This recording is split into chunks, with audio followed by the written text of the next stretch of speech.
My neighbor told me to cut down my tree because it dropped leaves on his driveway. I said no. A week later, I found it chopped in half with a chainsaw and a note that read, "Took care of it myself." I called the police. When they knocked on his door, he smiled and said, "Prove it." So I did. I live in a small neighborhood outside Columbus, Ohio. The kind of place where people wave when they pass you, and everyone knows who drives what car.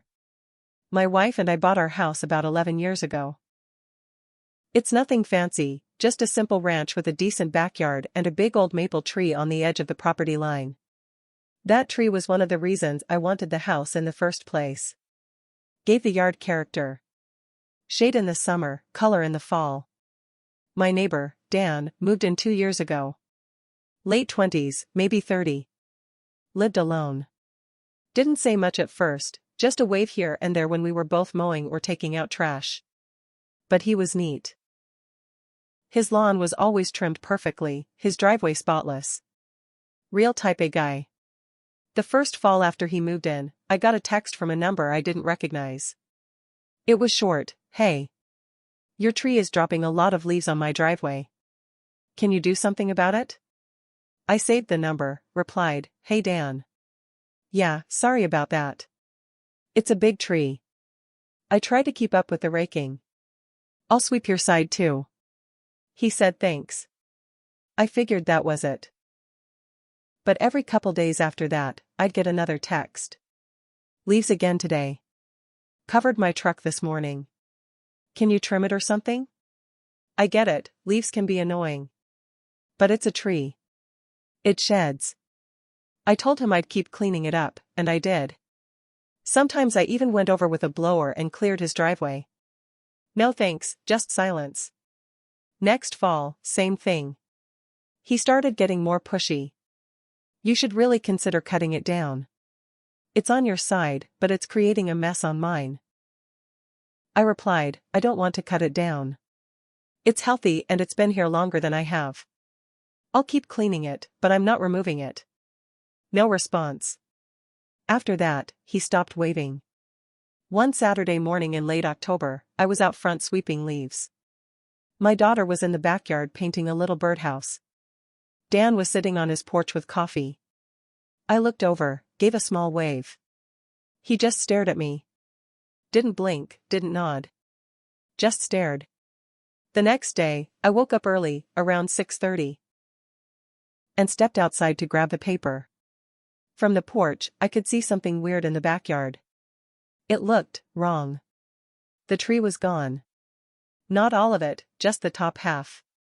Someone had taken a chainsaw to it and cut it clean off about 8 feet up. It wasn't a storm. It wasn't decay. It was a straight, sharp cut. Jagged but deliberate. I ran out back. The top half was gone. No branches, no debris, just the bottom half of the trunk still standing like a snapped bone.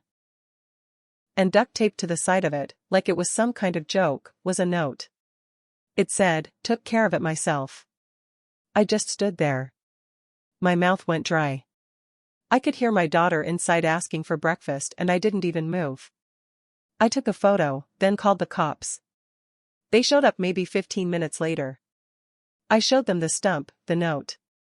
They asked if I had cameras. I told them I had a Ring doorbell and a motion cam set up near the back. I pulled the footage while they were still there. At 6:04 a.m., Dan's truck pulls out of his driveway. He walks around the back, chainsaw over his shoulder. Hoodie up. He walks directly to the tree and starts working. No hesitation. 20 minutes later, he drags the cut limbs back across the yard. Loads them into his truck bed. Drives off. Comes back 20 minutes after that like nothing happened. The cop watched the footage twice. Then asked if I had his number, if I'd spoken to him before. I told them everything. The texts. The comments. The complaints. The officers nodded and walked over to his house. I stayed back on my porch, still stunned. I watched as they knocked on his door. Dan answered like he had no idea why they were there. Calm. Smiling. Like it was a neighborly visit. They talked for a few minutes, Then one officer turned and came back over to me. "He's denying everything," the officer said. "Says if you want to accuse him, you'll need to prove it." So I did. I burned a copy of the video clips to a USB. Made printouts of the texts, screenshots, everything. Took them down to the station the next day and filed a formal report. The detective I spoke with seemed more pissed than I was. A week later, Dan got a citation in the mail. Property damage, trespassing. The city fined him over $3,000. He tried to fight it in court, saying the tree was a nuisance and he was defending his property. Didn't work. The judge ruled in my favor. Ordered him to pay for tree removal, damages, and plant a replacement. Not just any replacement, a specific tree approved by the county, planted on my side. He lost it in court. Said the leaves were still blowing onto his driveway. The judge looked at him and said, "Sir, wind exists." After that, he stopped speaking to me. Wouldn't look my way. He still watches, though. When I come out to sweep, he's there behind the blinds. I can feel it. And I sweep anyway. Not because I have to, but because I want him to know I didn't let him win. Things stayed quiet for a while after the court stuff. Dan kept to himself. No more texts. No more direct comments. But you could feel the tension in the air every time we both stepped outside at the same time. He'd glance at me like he was waiting for something. Or maybe daring me to do something back. I thought it was over. Then about 2 months later, I noticed something strange. My new tree. The replacement the court had ordered him to pay for wasn't doing well. It had only been in the ground a few weeks, but the leaves were curling at the edges. Some were already browning. I called the nursery to ask if it was transplant shock. They said maybe, but to check the soil. So I did. I went out there, dug around the base a bit. That's when I saw it. Someone had poured something into the soil. It smelled off. Like bleach or something worse.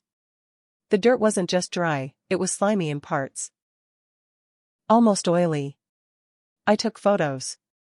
Called the landscaper who'd planted it.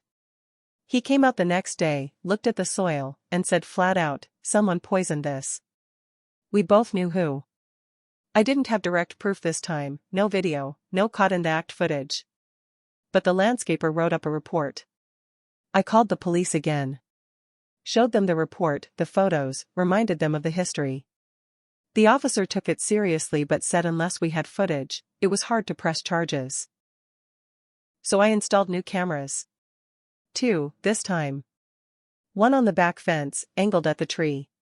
One higher up on the shed, capturing the whole yard. I didn't tell anyone. Just mounted them quietly and kept checking the feed every morning. A few nights passed, nothing. Then, the following Wednesday 3:11 a.m., motion alert.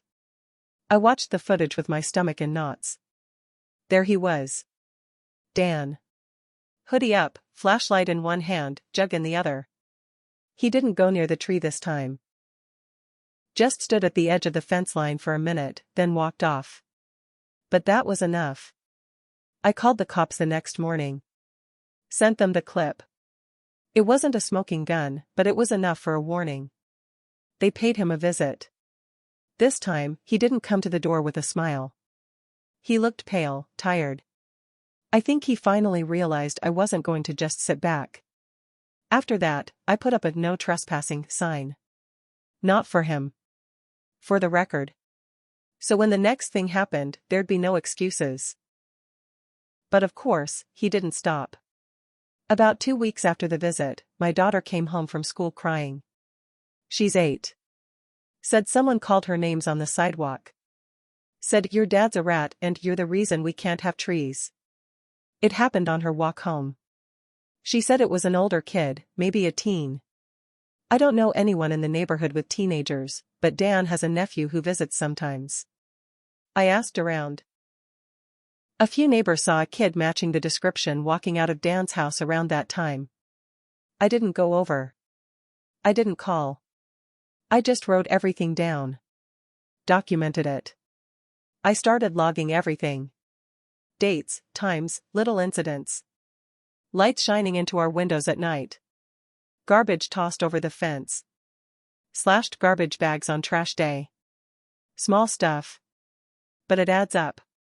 My wife kept asking why I wasn't doing more. I told her the truth, I'm building a case. Because guys like Dan, they think they're smarter. They think if they do enough little things that can't be proven, they'll wear you down. But I'm not worn down. I'm watching. And this time, I'm not just proving it. I'm planning something. By January, the maple replacement was dead. The landscaper tried, but the soil was ruined. Whatever was dumped in there, it soaked deep. We had to dig out 2 feet of dirt and bring in fresh topsoil just to keep the grass from dying. The tree was removed quietly, no big scene. I didn't say a word to Dan, and he didn't say one to me. But he knew I knew. That part was clear. At night, I started noticing his porch light flicking on and off. Not by accident, it was in a rhythm. A pattern. On. Pause. Off. On. Pause. Off. Like he was testing something, or worse, trying to signal. The weirdest part? It wasn't a sensor light. It was controlled from inside. That's when I started wondering if this wasn't just a neighbor feud anymore. One night I stayed up watching through the blinds. Around 2 a.m., I saw Dan walk across his yard, phone pressed to his ear, pacing. Shirtless, barefoot, even though it was freezing. I grabbed my phone and recorded through the window. You couldn't hear anything, but the way he was moving, like he was arguing with someone invisible, it didn't feel right. 2 days later, we woke up to find our back gate wide open. Nothing missing, but it had clearly been unlatched. My daughter's bike was knocked over, like someone walked through in a hurry. No sign of an animal. Just footprints in the snow. Size 11 or 12 boots. Dan wears boots like that, seen them in his garage when his door's up. I gave the footage and prints to the police. Again, they said it wasn't enough. Again, I logged it in my folder. Then I made a decision. I called a friend of mine, retired from the fire department, now works private home security setups. Told him I wanted motion lights, real cameras, and a 2-way speaker installed. I also asked for a system that backed up remotely, not just local storage. He came over that weekend, and within a few hours, my yard was fully covered. I even had a sensor alarm on the back gate now. The next week, I tested the speaker one night just after 10 p.m. when I heard rustling near the side fence. I pressed the mic and said calmly, "You're being recorded. Police will be called." There was a loud shuffling, then silence. That night, my wife asked, "Do you think he's dangerous?" I didn't answer. Because something in me had shifted. This wasn't just about the tree anymore. It wasn't even about the money or the fines. This was about control. About pushing someone until they snap, and I wasn't going to be that person. But I wasn't going to stay passive either. So I made one more call. To my lawyer. Not for a lawsuit. Not yet. For a cease and desist letter. And more importantly, for a full background check. I wanted to know who Dan really was. Where he came from. What he'd done before he moved here. And what I found out explained a lot. Dan had a record. Nothing major. But enough. A prior restraining order in another state, Massachusetts. From an ex-girlfriend. Harassment, threats, trespassing. The pattern was the same. Calm, then petty. Then erratic. Then threatening. I made copies of everything. Sent it to the police with a formal harassment complaint. They didn't arrest him, but they showed up again. This time, with a folder in hand. And when Dan saw it, something cracked. He started yelling. Loud enough for me to hear every word from inside my kitchen. I didn't do anything. They're the ones harassing me. That was the first time his voice broke. Since then, he's been quieter. But not gone. I know it's not over. People like him, they don't stop. They wait. They build it back up. And I'm waiting too. Because the next time he steps out of line, I won't just prove it. I'll bury him with it. 3 weeks later, I got a letter in the mail. No return address, just typed out on plain white paper. It read, "You think you're smarter than everyone. Watch yourself. Accidents happen." No signature. No fingerprints that I could tell. I wore gloves when I bagged it, just in case. Drove straight to the station. The officer looked at it, sighed, and said, "We'll file it. But unless he admits to sending it, it's not actionable." I knew what that meant, another line in the file. Another strike not quite deep enough to matter. But to me, it did matter. Every one of these things was calculated. Quiet. Just below the surface. I didn't say anything to my wife about the letter. I didn't want her worrying more than she already was. But that night, I pulled a chair into the garage, sat behind the door with the lights off, and waited. Nothing happened. Still, I kept doing that, random nights, just sitting. Listening. Then one evening, my friend Dave from 2 streets over dropped by. He came to borrow a saw, but before he left, he said something weird. "Hey, you all right with your neighbor?" He asked me if you'd ever been in trouble with the law. Said something about you hiding things. I stared at him. What? Dave shrugged. Didn't say much more. Just made it sound like you had some history. Didn't make sense. I thanked him, told him the truth. Dan was starting to talk about me around the neighborhood now. Subtle stuff. Whisper campaigns. Nothing obvious, just quiet damage. I checked with another neighbor, Mrs. Kowalski, the sweet older woman across the street. She said Dan had asked her if I owned guns, like he was concerned about my mental state. She said it didn't sit right with her. "He's planting seeds," she said. "Trying to make people doubt you." It all clicked then. The note. The porch lights.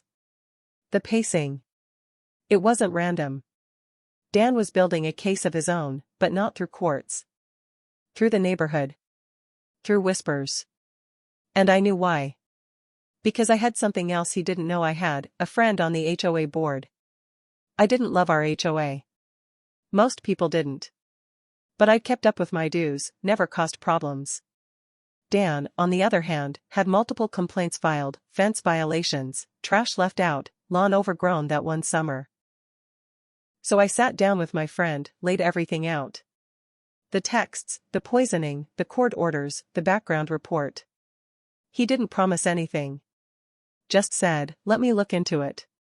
2 weeks later, Dan received an official notice. His property was being formally reviewed for continued violations. He had 30 days to respond or face fines. He didn't take that well. He started leaving his trash on my side of the curb. Letting his sprinklers run overnight and flood part of my yard. And one night, his nephew, or whoever that teen was, keyed my truck. Deep scratches down both doors. That's when I installed 2 more cameras, pointed at the street. I finally confronted Dan the day after I found the scratches. He was outside checking his mail. I walked over, stood at the edge of his driveway. Calm, flat voice. "You touch my truck again, I'm pressing charges. This isn't going to keep going." He laughed. Not a loud laugh, more like a breath pushed through his nose. "Keep dreaming. You're not the victim here. Everyone sees what you're doing." I didn't say anything else. Just walked back. But something in his tone, that last part, told me what he was planning next. He wasn't just going after the tree, or the yard, or my reputation. He was going to try to flip the story. Make it look like I was the problem all along. A week after that last conversation, I got a visit from a city inspector. She knocked on the door mid-morning, clipboard in hand, said she was following up on an anonymous complaint. Something about unauthorized surveillance equipment and unpermitted construction. I knew right away who filed it. She didn't say his name, but she didn't have to. She walked around the house, took photos of the cameras, the lights, even the tool shed I'd built last summer. I showed her the permits. Everything was legal. But I could see it in her face. She'd been sent here to look for something wrong. Anything. After she left, I sat on the back steps and just stared at what used to be the tree. There was nothing special about that old maple.